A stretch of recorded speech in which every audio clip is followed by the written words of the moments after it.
प्यारे विद्यार्थियों, आज मैं आपके सामने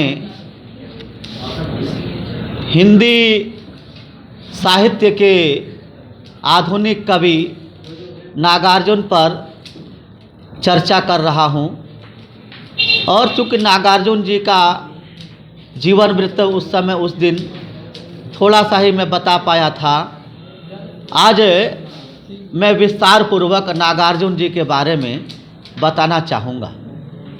नागार्जुन जी का जन्म 1911 में हुआ और इनके ननिहाल सतलका नामक गांव है जो दरभंगा जनपद बिहार में स्थित है, वहीं उनका जन्म हुआ।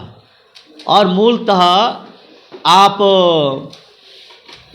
एक तरोना नामक गांव बिहार में जिला जनपद मधुबनी में स्थित है, आप वहीं के निवासी हैं।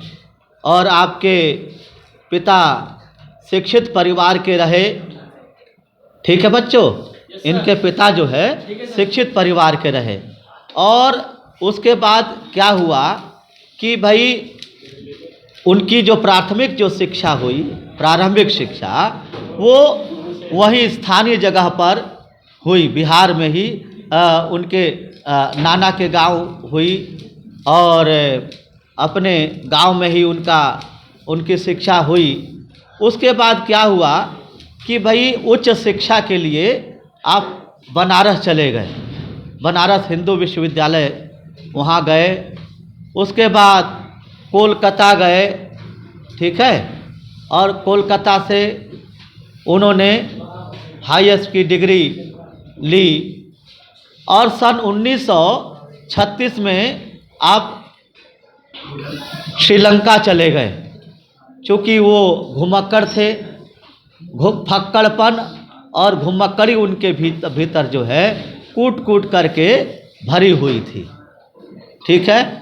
और श्रीलंका जा करके उन्होंने बौद्ध धर्म की दीक्षा ले ली। हाँ, संघम शरणम गच्छामि, बुद्धम शरणम गच्छामि, है ना, संवदध्वम संग गच्छध्वम। तो ये जो है बुद्ध धर्म का, ये बौद्ध धर्म का एक ये जो है सैद्धांतिक उक्ति है, ये बौद्ध धर्म की सैद्धांतिक उक्ति है। तो वहाँ पर जा कर के वो बौद्ध धर्म में दीक्षित हो गए। और फिर क्या हुआ कि सन 1938 में, कब 1938 में उन्होंने एक पत्रिका निकाली, ठीक है। और 1938 में जब आए, स्वदेश आए, वापस आ गए। 1936 में तो श्रीलंका गए और 2 साल के बाद जो है 1938 में अपने देश में आ गए, भारत में आ गए। वो कौन आ गए? नागार्जुन। हाँ, कवि नागार्जुन जो है 2 साल के बाद जब आए तो उनका एक पुत्र रत्न हुआ, ठीक है। तो उस पर उन्होंने कविता लिखी, यह दंतुरित मुस्कान।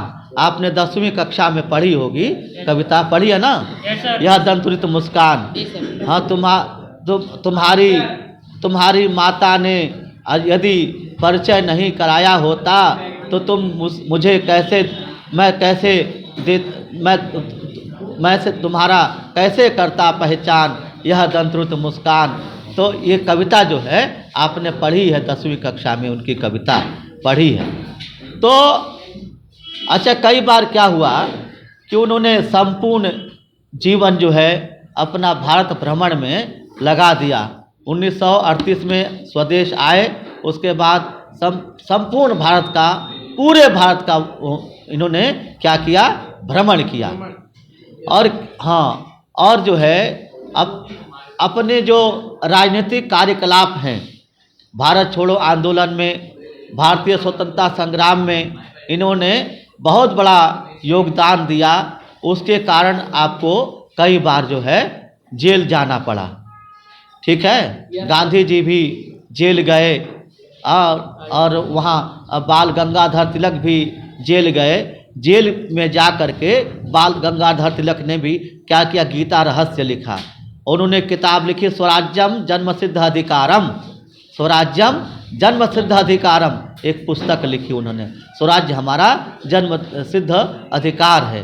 तो ये नागार्जुन जी भी कई बार जेल गए।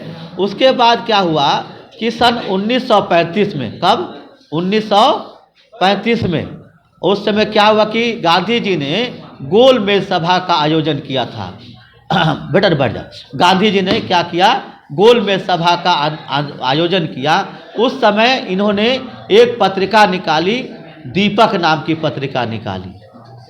नागार्जुन ने कौन सी पत्रिका निकाली, दीपक। और एक ये जो है मासिक पत्रिका थी, ठीक है, कौन सी पत्रिका थी, मासिक पत्रिका थी। और उसके बाद भारत छोड़ो आंदोलन कब शुरू हुआ था बेटा, पता है आपको, भारत छोड़ो आंदोलन कोई बच्चा बताएगा, 1942 में, 1942 में भारत छोड़ो आंदोलन। तुम लोग कुछ नहीं पढ़ते हो बेटा, मतलब फिर उधर बात हो रही है।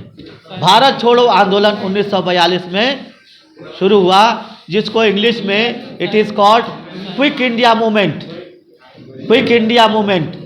भारत छोड़ो, अंग्रेजों भारत छोड़ो। साइमन कमीशन जब आया था, हाँ, वो तो 1919 में आया था साइमन कमीशन।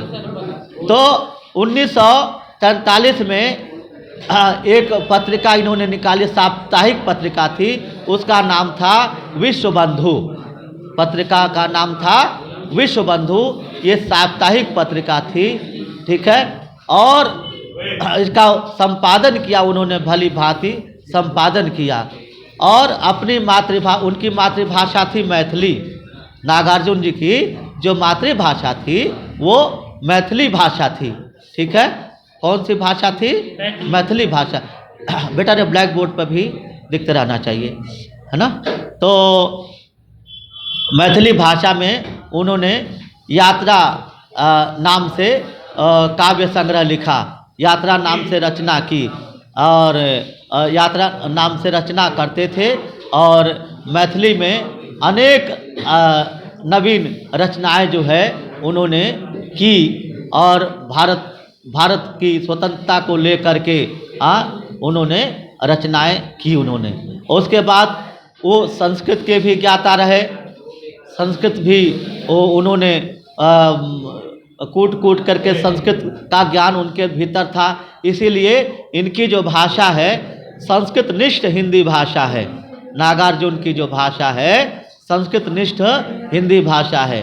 और इनका एक कविता संग्रह जो है वो चित्रा नाम से मैथिली भाषा में है, चित्रा नाम से मैथिली भाषा में इनका एक काव्य संग्रह भी है, ठीक है बच्चों।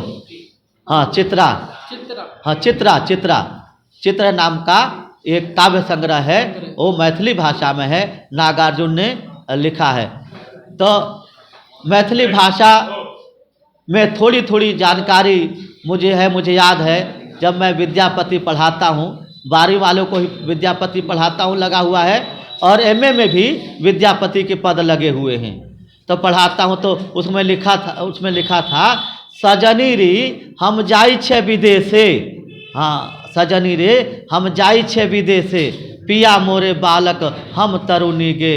हाँ, शिव जी पर लिखा के विद्यापति ने कि भाई कि तो गिलो मोरो उगना रे। तो इस प्रकार से नागार्जुन ने जो है अपनी मातृभाषा में जो कविता संग्रह निकाला उसका नाम था चित्रा, ठीक है। और चूँकि भाई इनकी जो भाषा जो है, अच्छा एक बात और इनके भीतर, चूँकि कोलकाता में रहने से इनको बांग्ला भाषा भी आती थी, ठीक है। तो उन्होंने बांग्ला में भी रचना की, काव्य रचना की। हाँ, बांग्ला में भी काव्य रचना इनकी मिलती है, बांग्ला में, ठीक है। काव्य रचना इनकी बांग्ला में भी मिलती है। तो इस प्रकार लोक जीवन से ओतप्रोत इनकी रचनाएं और इनके निबंध और इनकी इनकी जो है काव्य कृतियाँ। अच्छा, इनकी एक बात और थी कि ये छंदबद्ध और छंद मुक्त दोनों विधाओं में प्रवीण थे। पीछे दोनों विधाओं में इनकी प्रवीणता हासिल थी, इनकी ये इन्होंने महारत हासिल किया था। दोनों छंद मुक्त भी कविता लिखते हैं। छंद मुक्त का मतलब होता है छंदों से परे, और छंदबद्ध अर्थात छंद में बंद करके इन्होंने रचना लिखी अपनी। और छायावाद उत्तर के अकेले कवि हुए ये। छायावाद उत्तर के अकेले कवियों में इनकी गिनती मानी जाती है। और ग्रामीण चौपाल से लेकर के और लेखन इनका शुरू होता है ग्रामीण चौपाल से लेकर के और विशुद्ध पढ़े लिखों तक की बात ये शुरू करते हैं। और इनकी अनेक रचनाएं आपने देखी जो मैंने आपको बताई हैं। और आदर्शवाद को लेकर के भी इन्होंने बहुत सारी चीज़ें लिखी और साहित्य में इन्होंने अपना बहुत बड़ा अभूतपूर्व योगदान दिया। ठीक है, तो ये बात मैंने आपको बताई। और चूँकि नागार्जुन जी की एक रचना है पत्रहीन नग्न गाछ, उनकी रचना है पत्रहीन नग्न गाछ। ये मैथिली कविता है, पत्रहीन नग्न गाछ इनकी एक और ये जो है काव्य संग्रह है, एक दूसरा काव्य संग्रह है इनका पत्रहीन नग्न गाछ। ठीक है, उन्होंने साहित्य अकादमी से उनको पुरस्कार मिला, अनेक पुरस्कार प्राप्त किए, पद्मश्री पुरस्कार मिला इनको, अनेक बिहार सरकार ने भी इनको पद्मश्री पुरस्कार दिया। और ऐसे व्यक्तित्व को मैं बहुत कोटिशः प्रणाम करता हूँ। और ऐसे कवि जिन्होंने साहित्य को बहुत बड़ा योगदान दिया और इस योगदान के लिए अनेक कवियों ने इनकी सराहना की। नागार्जुन की उनकी मृत्यु जो है 1998 में दिल्ली में ही हुई। उनकी मृत्यु दिल्ली में रह रहे थे और उनकी मृत्यु जो है 1998 में हो गई थी, जब उस समय मेरी नौकरी लगी थी। तो इन्हीं शब्दों के साथ प्यारे विद्यार्थियों, नागार्जुन पर जो कुछ भी मैंने अपने टूटे फूटे शब्दों में बताया, इसको आप सुनेंगे और इस पर आप विचार करेंगे। और किसी बच्चे का कोई प्रश्न हो तो आमंत्रित है बच्चा यहाँ सामने आकर के प्रश्न करेगा और मैं उसका उत्तर दूंगा। तो इस प्रकार से विद्यार्थियों, आपने देखा जो नागार्जुन पर मैंने बातचीत की आपके सामने, और आप इसका लाभ उठाएंगे। संपूर्ण विश्व के विद्यार्थी जो है अच्छा लगेगा। वह इन्हीं शब्दों के साथ पुनः अपनी वाणी को विराम 4 पंक्तियों के साथ देता हूँ। अंधकार है वहाँ जहाँ आदित्य नहीं है, अंधकार है वहाँ जहाँ आदित्य नहीं है, मुर्दा है वह देश जहाँ साहित्य नहीं है, मुर्दा है वह देश जहाँ साहित्य नहीं है। बहुत बहुत धन्यवाद बच्चों।